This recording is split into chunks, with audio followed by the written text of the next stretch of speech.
Era para estar escuro, mas no paralelo 65, a claridade diurna das regiões polares não devia me surpreender. Na Islândia, durante os meses de junho e julho, o sol não se põe. Contudo, a temperatura havia baixado. Eu sentia frio e, sobretudo, fome. Foi bem-vindo o Boer, que abriu hospitaleiramente as suas portas para nos receber. Era a casa de um camponês, mas em termos de hospitalidade equivalia à de um rei. À nossa chegada, o dono da casa veio nos estender sua mão e, sem mais cerimônias, fez sinal para que o seguíssemos. E realmente tivemos de segui-lo, pois acompanhá-lo teria sido impossível. Uma passagem comprida, estreita e escura dava acesso a essa habitação construída com vigas mal talhadas e permitia chegar a cada um dos cômodos. Eram 4 no total: a cozinha, o ateliê de tecelagem, o bade-estofa, quarto de dormir da família e o melhor de todos, o quarto de hóspedes. Fomos apresentados ao nosso quarto, espécie de grande sala com um chão de terra batida, clareado por uma janela cujas vidraças eram feitas de membranas de carneiro, muito pouco transparentes. As camas se compunham de forragem seca, disposta sobre 2 catres de madeira pintados de vermelho e ornamentados com frases islandesas. Eu não esperava por esse conforto, mas nessa casa reinava um forte odor de peixe seco, carne marinada e leite azedo, com os quais o meu olfato não se dava muito bem. Assim que deixamos de lado nossas tralhas de viajantes, ouvimos a voz do anfitrião nos convidando a passar para a cozinha, único cômodo onde se fazia fogo, mesmo durante o frio mais intenso. Meu tio se apressou a obedecer essa amigável injunção. Eu o segui. A lareira da cozinha era de um modelo antigo. No meio do cômodo, uma pedra para o braseiro. No telhado, um buraco pelo qual a fumaça escapava. Essa cozinha também servia de sala de jantar. Quando entramos, o anfitrião, como se ainda não tivesse nos visto, cumprimentou-nos com a palavra Saelvertu, que significa seja feliz, e veio nos beijar na bochecha. Depois dele, sua mulher pronunciou as mesmas palavras, acompanhadas da mesma cerimônia. Em seguida, o casal, pondo a mão direita sobre o coração, fez uma reverência. Apresso-me a dizer que a islandesa era mãe de 19 filhos. Todos eles, os grandes e pequenos, agitavam-se desordenadamente no meio das espirais de fumaça com as quais o fogo preenchia o cômodo. A todo instante eu percebia uma pequena cabeça loira e um tanto melancólica surgindo dessa névoa. Pareciam uma guirlanda de anjos encardidos. Meu tio e eu acolhemos bem essa ninhada, e logo havia 3 ou 4 desses pequenos sobre nossos ombros, essa mesma quantidade em nosso colo e o resto entre nossas pernas. Aqueles que já falavam repetiam Saelvertu em todos os tons imagináveis, e aqueles que não falavam só sabiam gritar. Esse concerto foi interrompido pelo anúncio da refeição. Nesse momento entrou em casa o caçador que acabara de prover a alimentação dos cavalos, o que significa dizer que ele economicamente os soltara no campo. Os pobres animais deveriam se contentar em pastar o raro musgo dos rochedos e alguns fucos poucos nutritivos, e no dia seguinte seriam eles de espontânea vontade que retornariam ao trabalho da véspera. Saelvertu, disse Hans ao entrar, e depois, tranquila e automaticamente, sem que o beijo fosse mais acentuado do que o outro, ele cumprimentou o anfitrião, a anfitriã e seus 19 filhos. A cerimônia terminada, sentamo-nos à mesa em um total de 24 e, consequentemente, uns em cima dos outros, no sentido literal da expressão. O mais felizardo só tinha 2 pequenos no colo. Contudo, o silêncio se fez nesse pequeno mundo com a chegada da sopa e a taciturnidade natural. Mesmo entre as crianças islandesas, retomou o seu domínio. O anfitrião nos serviu uma sopa de líquens, nem um pouco desagradável, e depois uma enorme porção de peixe seco nadando em uma manteiga azeda há 20 anos, e consequentemente bastante preferível à manteiga fresca, de acordo com as ideias gastronômicas da Islândia. Junto a isso havia o skyr, uma espécie de leite coalhado, acompanhado de biscoito e condimento com o sumo das bagas de zimbro. Enfim, para beber um soro de leite misturado com água, chamado de blanda naquele país. Se essa singular comida era boa ou não, é o que não pude julgar. Eu estava com fome e na sobremesa engoli até o último bocado de uma espessa papa de trigo sarraceno. Terminada a refeição, as crianças desapareceram.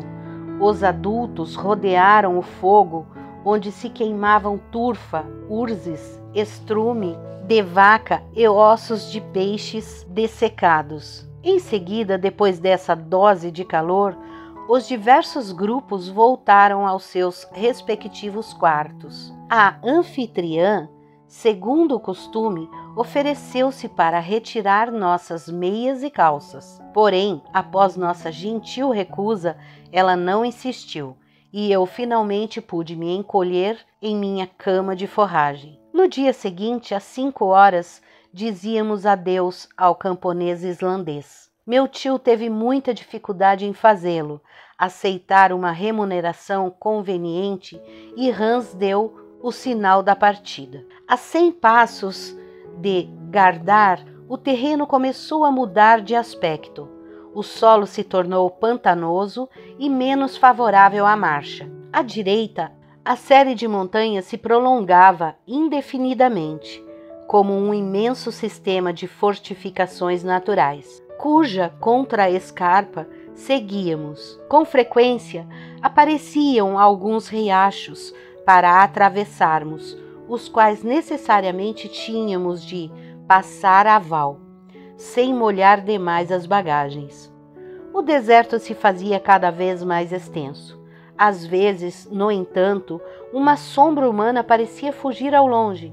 Se os desvios da estrada nos aproximavam inopinadamente de um desses espectros, eu sentia uma repulsa repentina ao ver sua cabeça inchada, de pele luzente e desprovida de cabelos, além de suas feridas repulsivas que os rasgões dos miseráveis trapos acabavam traindo. A infeliz criatura não vinha estender sua mão deformada. Pelo contrário, ela fugia, mas não tão rápido a ponto de Hans não poder cumprimentá-la com o habitual Saelvertu, Spetels, ele dizia. Um leproso, repetia meu tio. E só essa palavra já produzia um efeito repulsivo. Essa horrível doença da lepra é bem comum na Islândia. Ela não é contagiosa, mas hereditária, e por isso o casamento é proibido a esses miseráveis. Essas aparições não eram propícias a alegrar a paisagem, que se tornava profundamente triste. Os últimos tufos de grama morriam sob nossos pés. Não havia nenhuma árvore, a não ser alguns buquês de pétalas anãs, semelhantes a moitas. Nenhum animal, senão alguns cavalos cujos donos não podiam alimentar e que erravam pelas planícies mornas. Às vezes, um falcão planava em meio às nuvens cinzas e fugia batendo suas asas na direção sul. Eu me deixava levar pela melancolia dessa natureza selvagem e minhas lembranças me reconduziam ao meu país natal. Logo foi preciso atravessar vários pequenos fjords, sem importância, e por fim um verdadeiro golfo. A maré, então estacionária, permitiu que passássemos sem ter de esperar e que chegássemos ao povoado de Alfitanes, situada 1,5 km adiante. No fim do dia, depois de termos cruzado a Val, 2 rios ricos em trutas e em lúcio, o Alfa e o Eta, fomos obrigados a passar a noite em um casebre abandonado, digno de ser assombrado por todos os gnomos da mitologia escandinava. Com certeza o espírito do frio o escolhera como seu lar, e ele aprontou das suas durante a noite toda. O dia seguinte não apresentou nenhum incidente particular. Ainda o mesmo solo pantanoso, a mesma uniformidade, a mesma fisionomia triste. A noite havia cumprido a metade da distância a ser percorrida. Em 19 de junho, no decorrer de mais ou menos 1,5 km, um solo de lava estendeu-se sob nossos pés. Esse tipo de solo é chamado de Braun no país. A lava, enrugada na superfície, formava desenhos parecidos com cabos, ora estendidos, ora enrolados, sobre si mesmo. Uma imensa torrente descia das montanhas vizinhas. Eram vulcões atualmente inativos, mas cujos detritos atestavam a antiga violência. Algumas fumaças de fontes quentes, contudo, alastravam-se aqui e acolá. Faltava-nos tempo para observar esses fenômenos. Era preciso caminhar. Logo o solo pantanoso reapareceu sob os pés de nossa montaria. Dirigíamos-nos para o oeste. Havíamos efetivamente contornado a grande baía de Faixa, e o duplo cume branco do Snæfellsnes erguia-se em meio às nuvens a menos de 10.000 metros. Os cavalos andavam bem. As dificuldades do solo não os impediam. Quanto a mim, eu começava a ficar muito cansado. Meu tio permanecia firme e aprumado, como no primeiro dia.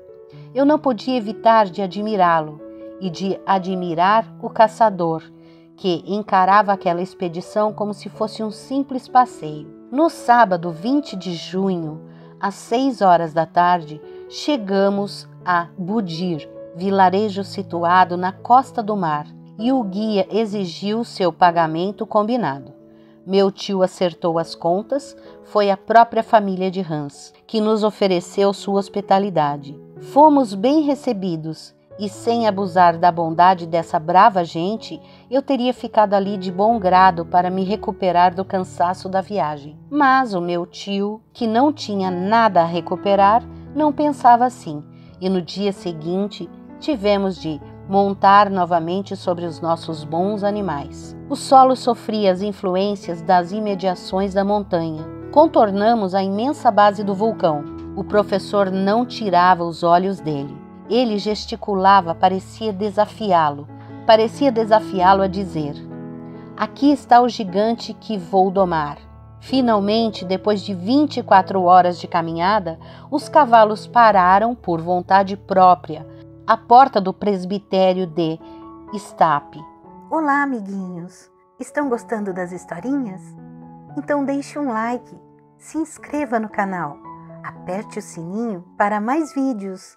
Gratidão, muita luz!